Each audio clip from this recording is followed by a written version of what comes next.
So hello everyone, आज हम explain करने जा रहे हैं अम्ब्रेला एकेडमी सीरीज के सीजन 1 के एपिसोड 1 को। So let's start. So episode 1 का टाइटल है they only see each other at wedding and funeral. इस एपिसोड की स्टार्टिंग होती है 1 अक्टूबर 1989 के रशिया में, जहां कुछ औरतें स्विमिंग पूल में स्विमिंग कर रही होती हैं और उसी स्विमिंग पूल के बगल में हमें एक लड़की और एक लड़का दिखाया जाता है जो कि बार बार एक दूसरे की तरफ देख रहे थे। फिर वो लड़का आकर उस लड़की के बगल में बैठ जाता है और उसे किस करने की कोशिश करता है, लेकिन लड़की उसे किस नहीं देती और मुड़कर फिर उसे गाल पर किस करके स्विमिंग पूल में कूद जाती है। और तभी हम देखते हैं कि जहाँ पे वो लड़की पूल में कूदी थी वहाँ पे ब्लड आ जाता है। और जैसे ही वो लड़की पानी में ऊपर आती है हमें दिखता है कि वो प्रेग्नेंट हो चुकी है और नरेटर हमें बताता है कि ऐसे कुल मिलाकर पूरे वर्ल्ड में 43 बच्चे पैदा हुए हैं। और जैसे ही ये बात डॉक्टर हार्ग्रेव को पता चलती है वो इस बच्चे को अडॉप्ट कर लेते हैं। असल में सर हार्ग्रेव एक बिलियनर हैं जो ऐसे सभी के सभी बच्चों को अडॉप्ट करने की कोशिश कर रहे थे, लेकिन उनके हाथ सिर्फ 7 ही बच्चे लगे। और फिर हमें दिखाया जाता है प्रेजेंट का टाइम, जहाँ पर ये सभी बच्चे बड़े हो चुके हैं।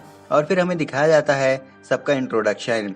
उन बच्चों में से सबसे पहला बच्चा दिखाया जाता है लूथर, जो कि अभी मून पर है और उसकी आधी जिंदगी वो मून पर ही बिता चुका है। उसका मुंह बहुत छोटा है और उसकी बॉडी बड़ी सी है। दूसरा बच्चा है डिएगो, जो कि हीरो का काम करते हैं। रात होते ही वो लोगों को बचाने निकल जाता है। उनमें से तीसरी बच्ची है एलिसन, जो कि एक सेलिब्रिटी बन चुकी है जिसे आजकल सभी जानते हैं। उन सभी बच्चों में सबसे ज्यादा फेमस एलिसन ही है। और चौथा बच्चा है क्लॉस। इसका कैरेक्टर बहुत ही ज्यादा अजीब दिखाया गया है। ये अपना most of the time camps में रहकर बिताता है और जो टाइम ये कैंप में नहीं रहता है उस टाइम नशे कर रहा होता है। और अब उसके पास नशे के लिए पैसे कहाँ से आते हैं, वो उसके लिए चोरी भी करता है। फिर हमें डायरेक्टली पांचवा छठा बच्चा स्किप करके सातवीं बच्ची दिखाई जाती है, जो कि है वान्या, जो कि वायलिन प्ले कर रही होती है। वान्या ज्यादा स्किलफुल नहीं रहती है क्योंकि वो बचपन से ही वायलिन ही बजा रही होती है। फिर लूथर के पास एक मैसेज आता है जिसे देखकर वो चौंक जाता है। डिएगो को सेम न्यूज पता चलती है। उसके बाद हम देखते हैं कि एलिसन से भी रिपोर्टर सेम चीजें पूछ रहे होते हैं, जिसके बारे में उसे कुछ नहीं पता होता है। फिर उसकी सेक्रेटरी पीछे से आकर उसे बताती है कि आखिर हुआ क्या है। और फिर पता चलता है कि क्लॉस तो मरने की हालत में होता है, पर एकदम से वो उठ जाता है और उसे एम्बुलेंस में पता चलता है क्या हुआ। फिर हमें दिखाया जाता है वान्या का कैरेक्टर, जो कि एक रास्ते पर चल रही थी और जैसे ही वो एक स्टोर के टीवी में देखती है हमें पता चलता है कि आखिरकार हुआ क्या था। असल में न्यूज ये है कि डॉक्टर हार्ग्रेव उन सातों बच्चों के अडॉप्टेड फादर की डेथ हो चुकी है। वो न्यूज देखते ही वान्या डर जाती है और अपने घर की ओर निकल लेती है। वो जब मैंशन में पहुंचती है तो हमें एक पेंटिंग दिखाई जाती है जिसमें डॉक्टर हार्ग्रेव अपने बच्चों के साथ खड़े हैं। पर सबसे इंटरेस्टिंग बात यह है कि हर कुछ सालों में वो पेंटिंग चेंज होती रहती है। सबसे पहले उस पेंटिंग में से नंबर 5 गायब हुआ और फिर बेन गायब हुआ। और एक और बात, उस पेंटिंग में वान्या कहीं नहीं है। फिर वान्या को अपनी माँ दिखाई देती है जिसे वो बात करने की कोशिश करती हैं, पर वो बिल्कुल कुछ नहीं करती हैं। वो सिंपली उसे इग्नोर कर देती हैं। फिर वहाँ पर एलिसन आती है और वान्या से कहती है कि आज कितने दिनों बाद मिले। पर वान्या को बिल्कुल भरोसा नहीं होता है कि कैसे एलिसन अपने सारे काम छोड़कर यहाँ पर है। फिर वहाँ डिएगो आता है और वान्या से कहता है कि तुम्हें यहाँ नहीं आना चाहिए था, तुम हमारी फैमिली का हिस्सा नहीं हो। पर एलिसन वान्या से कहती है कि जितना इस घर पे डिएगो का हक है उतना ही तुम्हारा है। फिर डिएगो ऊपर की तरफ जाता है और अपने फादर के रूम में जाते ही उसे लूथर दिखाई पड़ता है, जिसे देखकर वो खुश हो जाता है और कहता है लूथर तुम्हारी साइज काफी बढ़ गई है। फिर लूथर डिएगो से उसके फादर के डेथ का रीजन पूछता है। वो कहता है कि उनकी नेचुरल डेथ हुई थी या ये मर्डर है, क्योंकि जब उसके फादर की डेड बॉडी को वहां से हटाया गया तो उनके पास उनका मोनेकल नहीं था जो हमेशा अपने पास रखते थे। पर डिएगो लूथर को उनकी फादर की डेथ रिपोर्ट दिखाता है जिसमें लिखा होता है कि उनके फादर की डेथ हार्ट अटैक से हुई है, जिसका मतलब मर्डर का कोई सीन ही नहीं बनता। वहीं नीचे वान्या लाइब्रेरी सेक्शन देख रही होती है जहां उसे अपनी लिखी हुई बुक मिलती है जो उसने उसके फादर को गिफ्ट करी थी, पर उसके फादर ने उस बुक को कभी पढ़ा ही नहीं था। और ये बात वान्या को पोगो बताता है, जिसके कंधों पर सारे हवेली संभालने की जिम्मेदारी होती है। फिर वान्या पोगो से पूछती है कि नंबर 5 कितने साल पहले गायब हुआ था, जिसके जवाब में पोगो कहती है कि नंबर 5 को गायब हुए पूरे 16 साल हो चुके हैं। पर उनके फादर को अभी लगता था कि नंबर 5 कहीं न कहीं जिंदा है और लौट के आएगा। फिर हमें पास्ट का सीन दिखाया जाता है जहाँ पे सभी बच्चे अपने फादर को गुड नाइट कहने आए थे, पर क्योंकि उनके पास वक्त नहीं था बच्चों की माँ उन्हें वापस ले जाती है और फिर हमें एलिसन उसी कमरे में जाती हुई दिखती है। उसे वहाँ उसके फादर की चेयर हिलते हुए दिख रही थी। जब वो पास जाके देखती है तो उसे पता चलता है कि असल में वहाँ क्लॉस छुपा बैठा था। असल में उन बच्चों को उनके फादर के उस रूम में जाने की परमिशन नहीं थी, पर अब क्लॉस कहता है कि वो उसके फादर की चेयर पर बैठ के फादर के टेबल पे पैर भी रख सकता है और उसे कोई नहीं रोक सकता। उसी समय वहाँ लूथर आ जाता है और क्लॉस को चुराई हुई सारी चीजें वहीं रख के बाहर निकल जाने को कहता है, जिसे मानते हुए क्लॉस सारी चीजें वहीं रख के बाहर आ जाता है। पर असल में उसने एक बॉक्स अभी भी अपने पास ही रखा हुआ था। फिर एलिसन और लूथर आपस में बात करना शुरू कर देते हैं, जहाँ पर लूथर एलिसन से पूछता है तुम्हारा पति और बेटी कैसे हैं, जिस पे एलिसन बताती है कि उसका डिवोर्स हो गया है और उसकी बच्ची अपने फादर के साथ रह रही है। तो लूथर पूछता है ये सब कैसे हुआ, जिस पे एलिसन कहती है कि पैट्रिक ने एक रूमर सर्च कर दिया था जिसे मैं भी संभाल नहीं पाई। अगले सीन में सब हॉल में जमा हो गए थे और लूथर क्लॉस से कहता है कि तुम फादर की आत्मा से बात करो। असल में क्लॉस के पास ये शक्ति होती है कि वो जब चाहे अपनी चप्पल निकाल के आत्माओं से बात कर सकता है, पर क्लॉस लूथर को साफ मना कर देता है क्योंकि फिलहाल वो ऐसी हालत में नहीं है कि वो अपने फादर की आत्मा से बात कर सके। जिस पे डिएगो सामने आके कहता है कि लूथर को उन लोगों में से ही किसी पर शक है कि शायद उनमें से ही किसी ने फादर का खून किया है, जो सुन के सब लोग वहाँ से निकल जाते हैं। अगले सीन में हमें 17 साल पहले की एक बैंक रॉबरी दिखाई जाती है, जहाँ सबसे पहले एलिसन जाके एक रॉबर से कहती है मैंने सुना तुमने अपने साथी को गोली मार दी। ये बात सुन के वो रॉबर सच में अपने एक साथी को गोली मार देता है। फिर लूथर छत से आके एक रॉबर को मारता है, नंबर 5 टेलीपोर्ट करके एक रॉबर को मारता है और कई सारे रॉबर्स को बेन अकेला ही मार देता है मिस्टीरियस तरीके से। बल्कि हम लोगों को भी ये दिखाया नहीं जाता है कि बेन के पास क्या पावर है, पर जब वो उस रूम से बाहर आता है तो वो पूरी तरह खून से लिपटा हुआ था।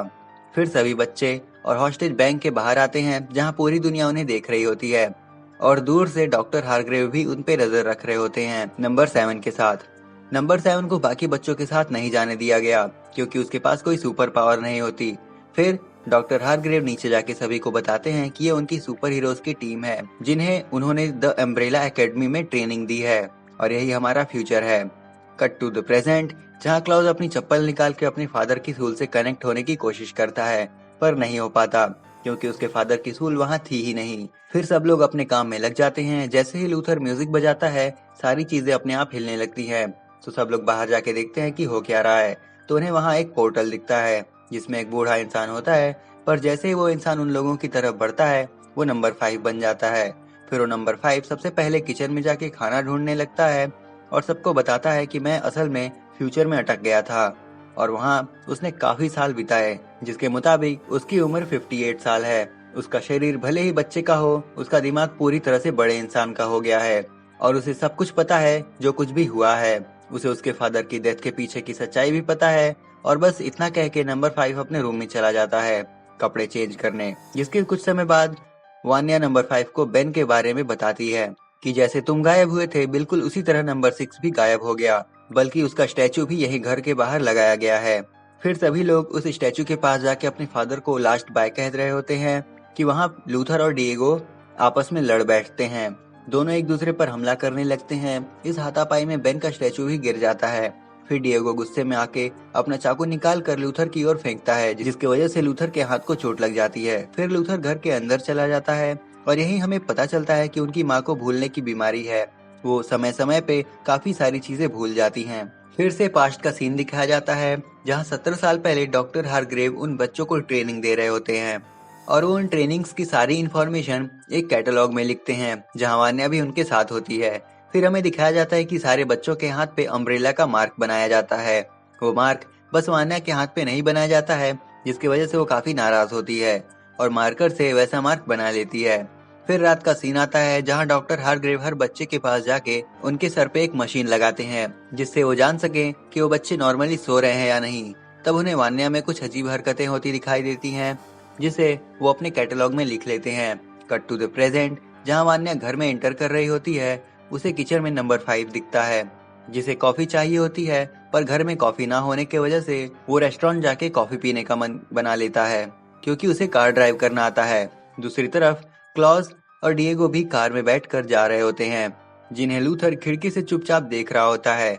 उस समय हम देख सकते हैं कि जहाँ लूथर को डिएगो की नाइफ लगी थी वो बॉडी पार्ट काफी ज्यादा अलग हो चुका है। दूसरी तरफ हमें पता चलता है कि उनकी माँ असल में एक रोबोट हैं जो कि चार्जिंग पर चलती हैं। फिर हमें रेस्टोरेंट का सीन दिखाया जाता है जहाँ नंबर 5 एक बूढ़े आदमी के साथ बैठा हुआ होता है। वेटर आके सीधा उस बूढ़े आदमी से पूछता है कि आपको और आपके बेटे को क्या चाहिए, जिसके जवाब में नंबर 5 कहता है मुझे कॉफी चाहिए। फिर वो बूढ़ा आदमी नंबर 5 के कॉफी के पैसे देके वहाँ से निकल जाता है। कुछ समय बाद वहाँ पे काफी ज्यादा लोग गन के साथ आ जाते हैं जो कि नंबर 5 को मारने के लिए आए हुए थे, पर नंबर 5 अपनी टेलीपोर्टेशन पावर की मदद से उन सभी को एक एक करके मार देता है। फिर उसे पता चलता है कि उसके हाथ में एक ट्रैकिंग चिप लगाई हुई थी। वो उस चिप को चाकू से निकालता है और वहीं पर फेंक कर निकल जाता है। अगले सीन में हमें डिएगो दिखाया जाता है जो कि एक नदी के किनारे खड़ा होता है और उसके हाथ में उसके फादर का वही मोनैकल होता है जिसके बारे में लूथर बात कर रहा था। डिएगो वो मोनैकल पानी में फेंक देता है। वही कार में क्लॉस किसी से बात कर रहा था, पर जब डिएगो कार में जाके बैठता है तो उसे वहाँ कोई नहीं दिखता। असल में क्लॉस बेन की आत्मा से बात कर रहा होता है। फिर डिएगो कहता है कि वो क्लॉस को उस रेस्टोरेंट में छोड़ेगा जहाँ की लोकेशन उसे रेडियो पर मिली है। फिर हमें दिखाया जाता है वान्या के घर का सीन जहाँ नंबर 5 आया हुआ है, क्योंकि नंबर 5 सबसे ज्यादा ट्रस्ट वान्या पर ही करता है। वान्या उसे सोने के लिए कहती है, पर जब तक वान्या नंबर 5 के हाथों को फर्स्ट एड दे रही थी, नंबर 5 उसे बताता है कि जब वो फ्यूचर में गया था तो पूरा वर्ल्ड ऑलरेडी डिस्ट्रॉयड था और वो वहाँ का आखिरी जिंदा ह्यूमन था और अब उसे कुछ भी करके इस वर्ल्ड को डिस्ट्रॉय होने से बचाना होगा। तो वान्या उससे पूछती है अगर तुम वहाँ अकेले थे तो खाते क्या थे, जिसके जवाब में वो कहता है कीड़े कॉकरोच, जो मिले वो। फिर वान्या उसे सोने को कहकर वहाँ से बाहर निकल जाती है और यही हमारा द अम्ब्रेला एकेडमी के सीजन 1 का एपिसोड 1 खत्म हो जाता है। उम्मीद करते हैं आपको वीडियो पसंद आया होगा और अगर वीडियो जरा भी पसंद आई हो तो इसे लाइक और शेयर करें और ऐसे कंटेंट्स के लिए हमारे चैनल को सब्सक्राइब करें। हम मिलते हैं आपसे नेक्स्ट वीडियो में, तब तक के लिए सायोनारा।